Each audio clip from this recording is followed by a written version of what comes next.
Crime scene বদলে পুলিশের অতি সক্রিয়তা ও মেয়ের দেহ দ্রুত সৎকারে আপত্তি জানিয়ে সংরক্ষণের আর্জি জানালে টালা থানার ওসি মানসিক চাপ তৈরি করেন বলে এবারে অভিযোগ করলেন আরজিকর কাণ্ডে নির্যাতিতার মা ও বাবা।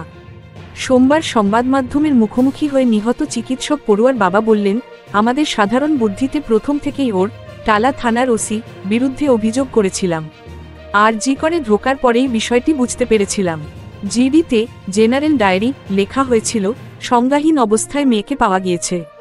তাহলে আমাদের 3 ঘন্টা দেখতে না দিয়ে অপেক্ষা করিয়ে রাখা হলো কেন? চিকিৎসার ব্যবস্থা করা হলো না কেন?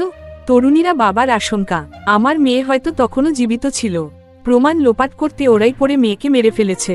তারপরেই তিনি বলেন, এখানে রক্ষকই ভক্ষক। বিপদে পড়লে সকলেই প্রথমে পুলিশের কাছে যায়। আমরাও গিয়েছিলাম, লাভ হয়নি। সেটাই সিবিআই দেখেছে, তথ্য প্রমাণের ভিত্তিতে গ্রেফতার করেছে।